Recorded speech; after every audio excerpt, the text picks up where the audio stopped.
बिस्मिल्लाहिर्रहमानिर्रहीम। आज का हमारा टॉपिक जो है लेक्चर वो क्रिस्टलोग्राफी कॉन्सेप्ट्स के बारे में है। क्रिस्टलोग्राफी कॉन्सेप्ट्स में हम क्रिस्टलोग्राफी के बारे में पढ़ेंगे और जो बेसिक है क्रिस्टलोग्राफी की उनको हम देखेंगे। देखें, अब हमारा जो कोर्स है वो structure and properties of material है, तो स्ट्रक्चर के हवाले से ये भी हमारा जो लेक्चर है ये भी स्ट्रक्चर के बारे में है। तो स्ट्रक्चर को अगर आप लोग डीपली जानना चाहते हो तो आपको स्ट्रक्चर की बेसिक्स का पता होना चाहिए। और ये स्ट्रक्चर की बेसिक्स जो है ये स्टाइलोग्राफिक कॉन्सेप्ट कॉन्सेप्ट्स जो हैं इनको अंडरस्टैंड करने से हम बेसिक को स्ट्रक्चर की बेसिक को समझ सकेंगे। सबसे पहले हम क्रिस्टलोग्राफी की तरफ आते हैं। क्रिस्टलोग्राफी है क्या? क्रिस्टलोग्राफी असल में ये ग्रीक वर्ड क्रिस्टलॉन, जिसका मतलब फ्रोजन ड्रॉप है, उससे ये ड्राइव हुआ क्रिस्टलोग्राफी। क्रिस्टलोग्राफी ये इसे आप कह लें ये साइंस की एक ब्रांच है जिसमें हम एटम मॉलिक्यूलर स्ट्रक्चर, एटम और मॉलिक्यूल के स्ट्रक्चर को स्ट्रक्चर में एटम और मॉलिक्यूल की अरेंजमेंट को, उनकी बॉन्डिंग को और उनकी लैटिस क्रिस्टल लैटिस को हम स्टडी करते हैं। तो क्रिस्टलोग्राफी असल में स्टडी ऑफ स्ट्रक्चर है। आप ये भी कह सकते हो कि स्टडी ऑफ स्ट्रक्चर या क्रिस्टलोग्राफर की जो जो स्टडी करते हैं क्रिस्टलोग्राफी के बारे में, जो स्ट्रक्चर के बारे में, उसको हम क्रिस्टलोग्राफी कहेंगे। तो क्रिस्टलोग्राफी में मेन चीज आती है एटम और मॉलिक्यूल की बॉन्डिंग, उनकी उनकी अरेंजमेंट, किसी भी मटेरियल के अंदर एटम और मॉलिक्यूल की अरेंजमेंट, उनकी बॉन्डिंग और उनका जो स्ट्रक्चर है, ये सारी चीजें, इस तरह की तमाम चीजें जो है वो हम क्रिस्टलोग्राफी में स्टडी करते हैं। अगर हम क्रिस्टलोग्राफी की डिटेल में जाएं या हम ये देखें, अगर हम मटेरियल जितने भी हम देखते हैं हमारे सराउंडिंग में, वो मटेरियल जो है वो मुख्तलिफ किस्म के हैं। यानी वो मटेरियल, उनमें कुछ ऐसे मटेरियल्स भी हैं जिनमें एटम की अरेंजमेंट है, कुछ ऐसे मटेरियल हैं जिनमें एटम की अरेंजमेंट नहीं है, वो मॉर्फस है, मतलब इरेगुलर लॉस ऑफ अरेंजमेंट है जिनमें। और वही जो मटेरियल हैं इसी किस्म के, यानी इनको हम पहले देख लेते हैं। तो अगर हम देखें मटेरियल्स के टाइप्स, जो स्ट्रक्चर के हवाले से देखा जाए, तो कुछ ऐसे मटेरियल हैं जिन जो खास स्ट्रक्चर रखते हैं और कुछ ऐसे हैं जो स्ट्रक्चर नहीं रखते। तो वो मटेरियल जिनका खास स्ट्रक्चर है, खास अरेंजमेंट ऑफ एटम्स है, मटेरियल के अंदर एटम की खास अरेंजमेंट है, उसको हम क्रिस्टलाइन मटेरियल कहते हैं। क्रिस्टलाइन मटेरियल, तो क्रिस्टलाइन मटेरियल असल में ये, या क्रिस्टलाइन सॉलिड्स, वो मटेरियल हैं जिनमें एटम या मॉलिक्यूल की एक स्पेसिफिक अरेंजमेंट होती है और हर मॉलिक्यूल जो है उसका नेबरिंग जो है वो नेबरिंग मॉलिक्यूल या एटम जो है वो एक रेगुलर तरीके से आप कह लें अरेंज होता है। और यही फिर arrangement through out the crystal होती है, थ्रू आउट द स्ट्रक्चर होती है, थ्रू आउट द मटेरियल होती है। अगर किसी भी आप जगह खड़े हों और आपको ऐसा, आप स्ट्रक्चर के अंदर, आप समझ लें कि स्ट्रक्चर मटेरियल के अंदर आप गए, किसी भी पॉइंट पर, किसी भी लेटेस्ट पॉइंट पर, किसी भी एटम या मॉलिक्यूल की साइड पर गए हैं, और अगर आपको वहां पर खड़े सराउंडिंग में जो एटम नजर आ रहे हैं, जो एटम जो मॉलिक्यूल की तरतीब नजर, अरेंजमेंट नजर आ रही है, आप किसी भी और जगह जाएं और अगर आपको वैसी ही अरेंजमेंट नजर आए तो आप समझ लो कि ये मटेरियल क्रिस्टलाइन है, ऐसे आप समझ सकते हैं। क्रिस्टलाइन मटेरियल की एक और खूबी ये है कि ये वैसे हार्ड होता है, मतलब अगर क्रिस्टलाइन मटेरियल सॉलिड है तो ये उसी जितनी इसकी हार्डनेस उतनी ही होगी। आप इसे हीटर करोगे तो ये सॉफ्ट नहीं होगा, उसी तरह हार्ड रहेगा, हार्डनेस इसकी बरकरार रहेगी। लेकिन जब ये आप इससे मेल्टिंग पॉइंट तक जाओगे तो ये उसी तरह हार्ड रहेगा, लेकिन जो ही मेल्टिंग पॉइंट को टेम्परेचर क्रॉस करेगा तो ये फौरन मेल्ट हो जाएगा और लिक्विड फॉर्म में चला जाएगा, अपनी जो ऑर्डर है उसको लूज कर देता है। मतलब अबव मेल्टिंग पॉइंट ये लिक्विड होगा, डिसऑर्डर्ड होगा और या अमॉर्फस होगा, लेकिन जो ही आप बिलो मेल्टिंग पॉइंट जाते हैं तो ये फॉरन ऑर्डर्ड शेप में चला जाता है और उसी तरह हार्ड होता है। यानी ये मेल्ट होते हुए सॉफ्ट नहीं होता, जैसे प्लास्टिक वगैरह सॉफ्ट होते हैं, गर्म आप करते हैं उनको तो उनकी हीट करने से वो पहले सॉफ्ट होते हैं फिर मेल्ट होते हैं। तो क्रिस्टलाइन मटेरियल की ये एक खूबी भी है कि ये जब आप लोग इसे मेल्ट करोगे तो ये सॉफ्ट नहीं होगा बल्कि डायरेक्ट मेल्ट ही होगा। तो आमतौर पर अगर एग्जांपल्स में देखें तो आइस देखो, 0 डिग्री पर आइस जो है ये एकदम लिक्विड बन जाती है, 0 डिग्री से अबव पर, और 0 डिग्री से बिलो पर ये सॉलिड हो जाती है, और एक स्पेसिफिक अरेंजमेंट मॉलिक्यूल की जो है वो इसमें आ जाती है। डायमंड, सोडियम क्लोराइड, बहुत सारी ऑलमोस्ट तमाम मेटल्स, ये ये सारी की सारी ये क्रिस्टलाइन मटेरियल की एग्जांपल है। क्रिस्टलाइन मटेरियल दो तरह के होते हैं। एक क्रिस्टलाइन मटेरियल जो है ये single crystalline material, single crystalline material दो तरह के होते हैं।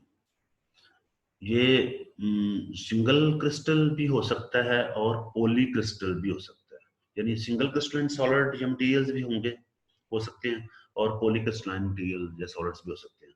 सिंगल क्रिस्टलाइन मटेरियल या सिंगल क्रिस्टल सॉलिड या मटेरियल वो ऐसा मटेरियल होता है जिसके अंदर पूरे पूरे के पूरे आप जो मटेरियल है, पूरे का पूरा जो सैंपल है वो सारा बिल्कुल एक ही अरेंजमेंट ऑफ एटम और मॉलिक्यूल रखे, और उसमें कहीं भी ब्रोकन एज ना हो, कहीं भी डिफेक्ट ना हो, कहीं भी उसके अंदर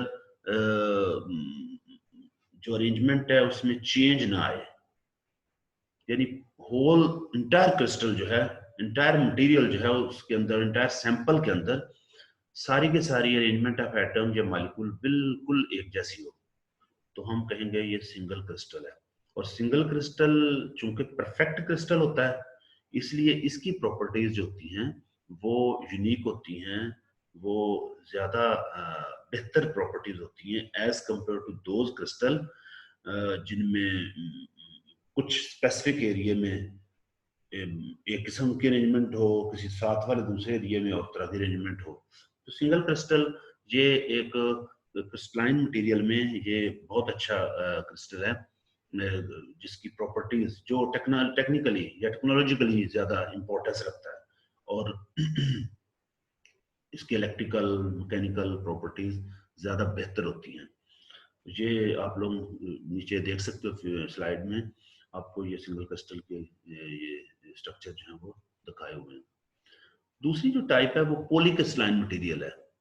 पॉलीक्रिस्टलाइन मटेरियल या पॉलीक्रिस्टल्स, पॉलीक्रिस्टल मटेरियल ये ऐसे होते हैं कि जो बहुत से क्रिस्टलेट के मिलने से बनते हैं, यानी पूरा जो सैंपल आपके पास है, जो पूरा मटेरियल है, उसके अंदर तमाम एटम या मॉलिक्यूल की अरेंजमेंट बिल्कुल एक जैसी नहीं होगी, बल्कि मटेरियल के अंदर एक खास पोर्शन के अंदर एटम या जो अरेंजमेंट है, अरेंजमेंट ऑफ एटम मॉलिक्यूल वो एक खास होगी, लेकिन साथ ही दूसरा पोर्शन होगा उसके अंदर जो अरेंजमेंट ऑफ एटम और मॉलिक्यूल है वो डिफरेंट होगी। और इसी तरह एक सैंपल के अंदर हो सकता है 10, 20, 100, 1000 मुख्तलिफ किस्म की अरेंजमेंट हो, मुख्तलिफ किस्म के पोर्शन बने हों, जिनके अंदर हर पोर्शन के अंदर, पोर्शन ऑफ मटेरियल के अंदर अरेंजमेंट ऑफ एटम या मॉलिक्यूल डिफरेंट हो। अगर एक, इसका मतलब है कि एक मटेरियल के अंदर अगर एक पोर्शन में अरेंजमेंट एक है और उसके साथ वाले दूसरे पोर्शन में अरेंजमेंट ऑफ एटम और मॉलिक्यूल डिफरेंट है, तो फिर हम कह सकते हैं वो एक छोटा टुकड़ा तो एक सिंगल क्रिस्टल का है, लेकिन ओवरऑल मटेरियल जो है उसके अंदर कई सिंगल क्रिस्टल्स हैं, जिनकी वजह से हम कह सकते हैं ओवरऑल वो मटेरियल पॉलीक्रिस्टलाइन है या पॉलीक्रिस्टल है। तो इसकी जो आमतौर पर मेटल जो हैं, ये कॉमन मेटल जो हम लेते हैं या यूज करते हैं, ये पॉलीक्रिस्टलाइन होती हैं। सिरामिक और रॉक्स इनकी एग्जांपल्स हैं।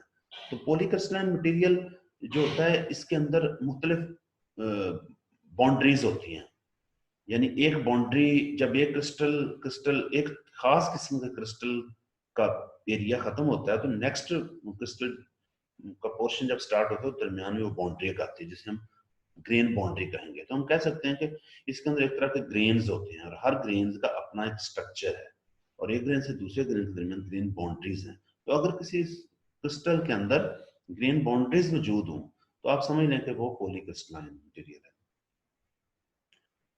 कि दूसरी क्रिस्टलाइन मटेरियल की हमने ये टाइप देखी हैं, लेकिन मेन मटेरियल जो दो टाइप के आपको बताया था, क्रिस्टलाइन मटेरियल और अमॉर्फस मटेरियल। अमॉर्फस मटेरियल का मतलब, अमॉर्फस वर्ड अमॉर्फस का वैसे मतलब ये है कि ऐसा material that is without structure, यानी material without structure is called amorphous material.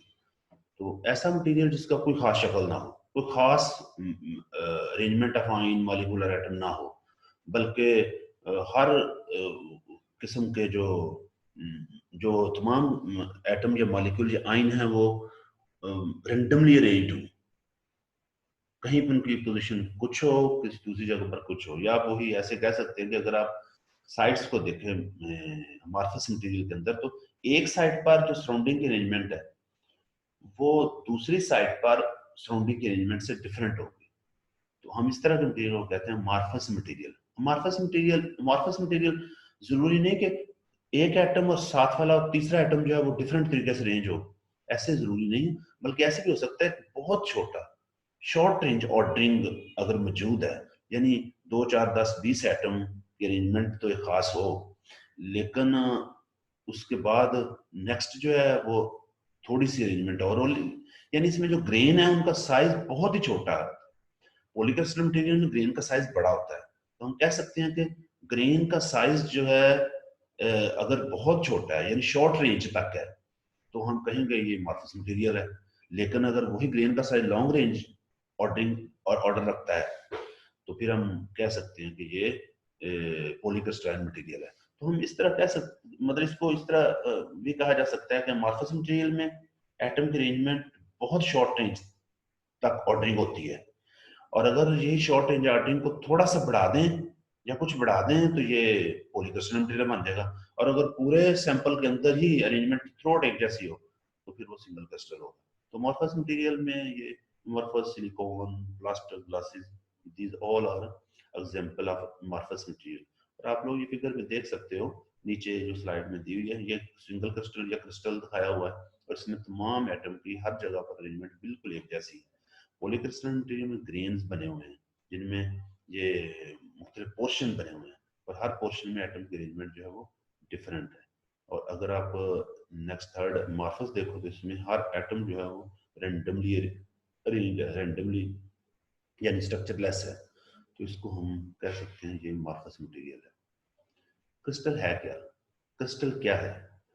Crystal असल में ये एक, आप ये कह लें कि क्रिस्टल ये होमोजेनस सॉलिड जिसके अंदर एटम आयन या मॉलिक्यूल हाईली ऑर्डर्ड वे से अरेंज हों, उसको हम कहेंगे एक क्रिस्टल। यानी आप कह लें कि पूरा सैंपल जो आप उसके अंदर एक छोटा पीस, एक पीस अगर देखो बल्कि फॉर्म में आ जाता तो हम कहते हैं ये सैंपल है या मटेरियल है। लेकिन अगर एक बहुत छोटा पीस आपके पास है जो जिसमें एटम मॉलिक्यूल की तरह अरेंजमेंट है, एटम या मॉलिक्यूल खास तरीके से अरेंज्ड हैं, तो हम कहेंगे ये क्रिस्टल है। या आप ऐसे कह लो कि जैसे पॉलीक्रिस्टलाइन मटेरियल में आप एक पोर्शन जो ही ग्रेन जो उसको अलहदा कर लो, उस सारे ग्रेन का वो होगा तो सिंगल क्रिस्टल। लेकिन ये बल्कि फॉर्म में नहीं होगा, बल्कि बल्क मटेरियल नहीं होगा, सैंपल नहीं होगा, बल्कि एक छोटा बहुत छोटा पीस होगा जिसमें एटम और आयन या मॉलिक्यूल अरेंज होते हैं। इस जो ये थ्री डिमेंशनली अरेंज एटम या मॉलिक्यूल का ये पोर्शन जो है, पीस जो है, उसको हम क्रिस्टल कहते हैं। और इसके साथ ही ये आपको शक्ल मोनोक्लिनिक क्रिस्टल जिप्सम का दिखाया हुआ है। साथ ही ये क्रिस्टल लैटिस को भी आप लोग को अंडरस्टैंड करना होगा, ये बहुत मजे की चीज है। क्रिस्टल लैटिस स्टूडेंट्स को थोड़ा समझने में शायद मुश्किल पेश आती हो, लेकिन ये बहुत इंटरेस्टिंग है। क्रिस्टल लैटिस क्या है? आपके पास सैंपल है, अगर क्रिस्टलाइन मटेरियल का सैंपल है, और अगर आप लोग उस क्रिस्टलाइन मटेरियल के सैंपल में देखें तो एटम जो है वो अरेंज्ड है एटॉमिक साइट्स पर। एटम या मॉलिक्यूल, अगर मॉलिक्यूलर साइट्स हैं या आयनिक साइट्स हैं तो वहां पर एटम, मॉलिक्यूल या आयन्स मौजूद होंगे। अब अगर हमने उसी शेप को, और उनकी खास शेप होगी, अरेंजमेंट उनकी खास अरेंजमेंट होगी और उस अरेंजमेंट से खास स्ट्रक्चर बन रहा होगा। लेकिन अगर हम पेपर पर वो स्ट्रक्चर ड्रॉ करना चाहें तो हम एटम को तो नहीं वहां लगा सकते लाके, बल्कि हम एटम पेपर पर जब हम ड्रॉ करेंगे वो क्रिस्टल स्ट्रक्चर, तो हम एटम को रिप्लेस कर देंगे ज्योमेट्रिकल पॉइंट से, हम पॉइंट लगाएंगे। तो उन पॉइंट्स के लगाने से जो हमें वही उस क्रिस्टल मटेरियल का स्ट्रक्चर का जो जो पैटर्न बनेगा पेपर पर, उसको हम कहेंगे क्रिस्टल लैटिस। तो क्रिस्टल लैटिस असल में क्रिस्टल स्ट्रक्चर ही होता है, एक मटेरियल ही होता है, लेकिन वो मटेरियल एक्चुअल में नहीं होता, बल्कि एक उसमें एटम या मॉलिक्यूल या आयन को रिप्लेस किया हुआ होता है ज्योमेट्रिकल पॉइंट से। तो ये ज्योमेट्रिकल पॉइंट से बनने वाले स्ट्रक्चर को हम क्रिस्टल लैटिस कहते हैं। और ये क्रिस्टल लैटिस जो है, ये इसकी इंपॉर्टेंस क्रिस्टलोग्राफी में इसलिए है कि हम जब भी एक दूसरे को समझाने के लिए स्ट्रक्चर ड्रॉ करते हैं तो हम एक्चुअल में क्रिस्टल नहीं लाते या एक्चुअल में मटेरियल नहीं लाते, बल्कि उनके क्रिस्टल लैटिस से ही चीजों को समझते हैं।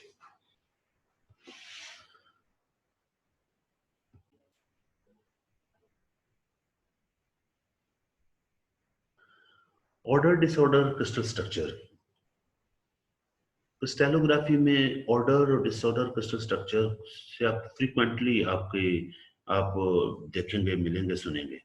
ऑर्डर डिसऑर्डर क्रिस्टल स्ट्रक्चर है क्या? देखो, एक होता है स्ट्रक्चर, एक होता है ऑर्डर स्ट्रक्चर, एक होता है स्ट्रक्चर और एक डिसऑर्डर्ड स्ट्रक्चर। तो ये बड़ी अजीब सी बात है।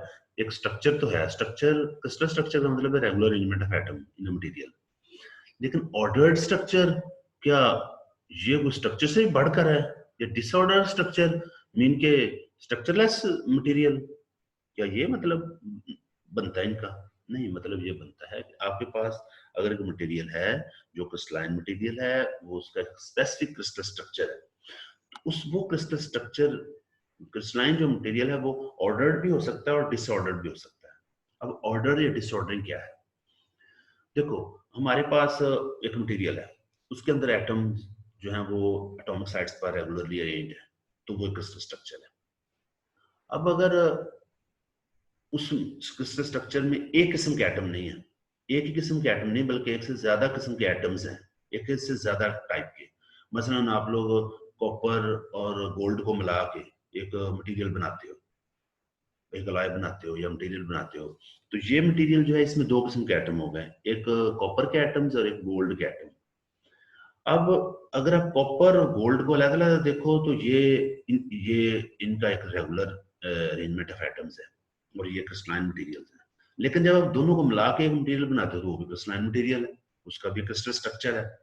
लेकिन अगर आप ये देखें, अगर उस मटेरियल के अंदर कॉपर और गोल्ड के एटम जो है, उनमें उनमें आपस में कोई अरेंजमेंट नहीं है, जहां मर्जी गोल्ड का एटम पड़ा हुआ है, जहां मर्जी कॉपर का एटम पड़ा हुआ है, मतलब उस स्ट्रक्चर के अंदर जिस मर्जी साइड पर गोल्ड का एटम है, जिस मर्जी साइड पर कॉपर का एटम है, तो आप ये समझ लें कि इस सूरत में वो मटेरियल जो है वो डिसऑर्डर्ड मटेरियल होगा, डिसऑर्डर्ड मटेरियल होगा। डिसऑर्डर्ड मटेरियल में एटम, हर टाइप का एटम जो है उनके लिए कोई वो रेंडमली अरेंज होते हैं, एटॉमिक साइड्स पर तो होते हैं, क्रिस्टल स्ट्रक्चर साइड पर होते हैं, लेकिन उनकी अरेंजमेंट रैंडम होती है, जहां मर्जी दोनों किस्म के एटम में कोई भी एटम हो सकता है।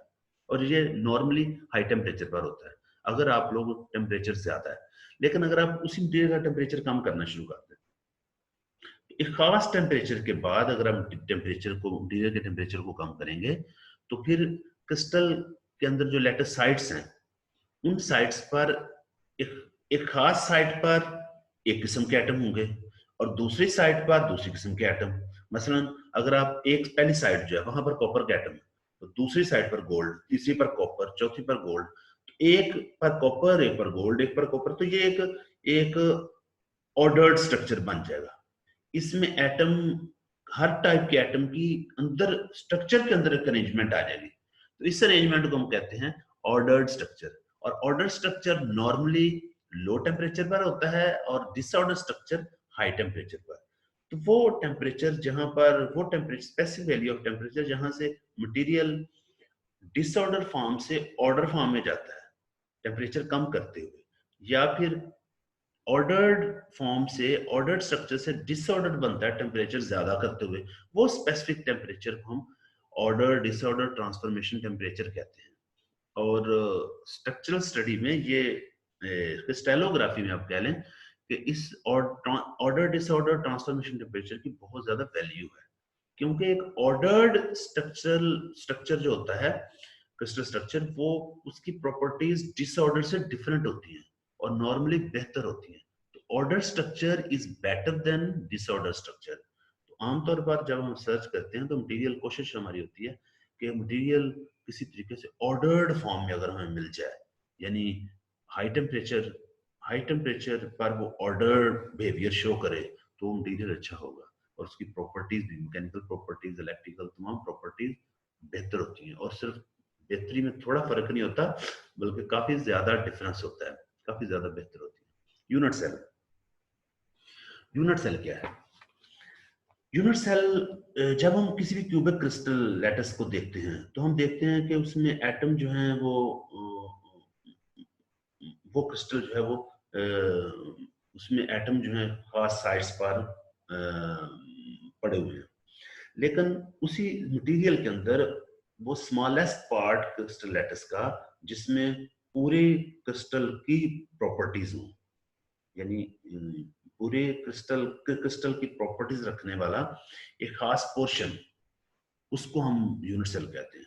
आप इसको ऐसे समझ लें कि हमारे पास एक मटेरियल है और उस मटेरियल के अंदर उसके अगर लैटिस, क्रिस्टल लैटिस को देखें तो क्रिस्टल लैटिस में आप अगर उसको देखेंगे तो उसके उसके अंदर एक छोटा पोर्शन होगा, जिस छोटा पोर्शन होगा कि जिसकी रेपिटेटिव अरेंजमेंट, जिसकी अरेंजमेंट अगर हम बार बार करें तो पूरी क्रिस्टल बन जाए, क्रिस्टल लैटिस बन जाए, तो वो छोटा जो एक सेल होगा क्रिस्टल का, क्रिस्टल लैटिस का, उसको हम कहेंगे यूनिट सेल।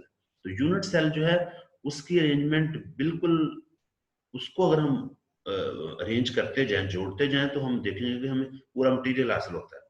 तो वो एक छोटा जो पोर्शन होता है स्ट्रक्चर का, एक खास सिमेट्री का, उसको हम कहते हैं unit cell. Unit cell. Crystal system क्या है, ये आप लोगों ने पिछली क्लासेस में इसको पढ़ा होगा, हम बहुत ज्यादा इसको तफसील में नहीं जाते, आप लोग इसको पहले समझते हैं, जानते हैं कि क्रिस्टल स्ट्रक्चर जो है, इसमें तमाम किस्म के जो स्ट्रक्चर है उनको अगर हम देखें तो उनको यूनिट सेल 7 किस्म के होते हैं। तो ये 7 किस्म का जो 7 crystal system, 7 type of crystals हैं, इनको हम क्रिस्टल सिस्टम कहते हैं। तो हम कह सकते हैं कि क्रिस्टल सिस्टम जो है वो यूनिट सेल का क्रिस्टल सिस्टम, जिसमें उनके 3 एजेस और जो इंटरफेशियल एंगल हैं उनके हिसाब से, उनके अरेंजमेंट के हिसाब से जो क्रिस्टल की टाइप बनेगी, उन टाइप्स या मुख्तलिफ किस्म के एंगल, इंटरफेशियल एंगल और उनकी लेंथ ऑफ साइड्स, एजेस के हिसाब से जो यूनिट सेल की क्रिस्टल की टाइप बनती है वो 7 है। और उन 7 के ग्रुप को हम कहते हैं क्रिस्टल सिस्टम। और ये 7 जो है, ये क्यूबिक, टेट्रागोनल, हेक्सागोनल, रोम्बोहेड्रल, जिसको ट्राइगोनल भी कहते हैं, ऑर्थोरोम्बिक, मोनोक्लिनिक और ट्राइक्लिनिक है। और इनके ये इंटरफेशियल एंगल्स और इनके जो एजेस की लेंथ है, एजेस का रिलेशन है, वो यहाँ दिखाया हुआ है। एक्सिस इनके एजेस को, यानी इनका जो एक्सिस सिस्टम है उसको दिखाया हुआ है। तो ये आप लोग देख सकते हैं। मसलन क्यूबिक से अगर हम क्यूबिक की बात करें, क्यूबिक क्रिस्टल की, तो क्यूबिक क्रिस्टल की जो एजेस होते हैं तीनों, 3 डायमेंशन में 3 एजेस होंगे, तो तीनों जो होते हैं वो इक्वल लेंथ में होते हैं, और तीनों के दरमियान जो तीनों के इंटरफेशियल एंगल होते हैं, यानी ए और बी साइड से बनने वाला जो प्लेन है इसका, और बी और सी के साथ, बी और सी की साइड से बनने वाले प्लेन के दरमियान एंगल जो है वो 90 होगा। तो हर फेस इंटरफेशियल एंगल 90 होगा और इनकी जो साइड्स हैं वो लेंथ में सेम होंगी। तो ये वही फिगर्स इनकी जो है वो सेल्स, प्रिमिटिव लैटिस और ब्रेवे लैटिस जो है उनको दिखाया हुआ है। अगर हम इनमें देखें तो प्रिमिटिव लैटिस आपको पता है, अब जो ऐसी लैटिस जिसमें number of atoms per unit, number of lattice sides, number of lattice या लैटिस साइड या number of atom per unit cell एक हो, वो प्रिमिटिव होता है। यानी कि सिंपलेस्ट जो यूनिट सेल होता है उसको हम प्रिमिटिव सेल कहते हैं। तो ये प्रिमिटिव भी दिखाए हुए हैं, और फिर ब्रेवे लैटिस भी दिखाए। ब्रेवे जो होता है ये कंप्लीट सेल होता है, यानी एक मटेरियल के अंदर एक खास पोर्शन में नंबर ऑफ एटम एक हो या एक से ज्यादा हो, तो हम वो पूरी कंप्लीट जो लैटिस होती है उसको हम ब्रेवे लैटिस, और number of atom per, number of 1 atom per unit cell से बनने वाली जो लैटिस है वो प्रिमिटिव होती है। तो ये दिखाया हुआ है। ट्राइक्लिनर का अगर देखें तो सिर्फ इसकी एक ही प्रिमिटिव लेटस है, इसका एक ही प्रिमिटिव सेल है, और वो प्रिमिटिव सेल जो है वो आप लोग फिगर में देख सकते हो इस टेबल में। जबकि मोनोक्लिनिक के दो हैं, बेस सेंटर्ड, एक ब्रेविलेटस है जो बेस सेंटर्ड है और दूसरी प्रिमिटिव है। तो अगर आप देखें तो तमाम सिस्टम के अंदर जो सातों ये क्रिस्टल टाइप्स हैं, इन तमाम का प्रिमिटिव लेटस तो है हर एक की, लेकिन ब्रेविलेटस तमाम सिस्टम के अंदर तमाम क्रिस्टल्स की ब्रेविलेटस जो है वो सबकी नहीं है, बल्कि ऑर्थोरहोम्बिक जो क्रिस्टल है सिर्फ इसकी चारों ब्रेविलेटस हैं, बेस सेंटर्ड भी है, बॉडी सेंटर्ड भी है, फेस सेंटर्ड भी है। जबकि बाकी क्या आप लोग देख सकते हो कि ये टेट्रागोनल की प्रिमिटिव है और साथ साथ बॉडी सेंटर्ड है, जबकि क्यूबिक जो है सिंपल क्यूबिक उसकी प्रिमिटिव के साथ साथ बॉडी सेंटर्ड और फेस सेंटर्ड है। ये body centred phase base centred जो है इसका तो क्रिस्टलोग्राफी में यूज ना होने के बराबर है, इसलिए इसको तो हम आगे डिटेल से नहीं पढ़ेंगे, लेकिन बॉडी सेंटर्ड, फेस सेंटर्ड और प्रिमिटिव इनकी डिटेल काफी डिटेल कमिंग लेक्चर्स में हम पढ़ेंगे। तो ये था हमारा क्रिस्टलोग्राफी के कॉन्सेप्ट्स के बारे में छोटा सा लेक्चर। आप लोगों के माइंड में किसी भी किस्म का क्वेश्चन आता है तो आप उसको मुझसे फ्रीक्वेंटली विदाउट हेजिटेशन आप पूछ सकते हो, और मुझे ये अच्छा लगेगा अगर आप क्वेश्चन ज़्यादा पूछते हो तो।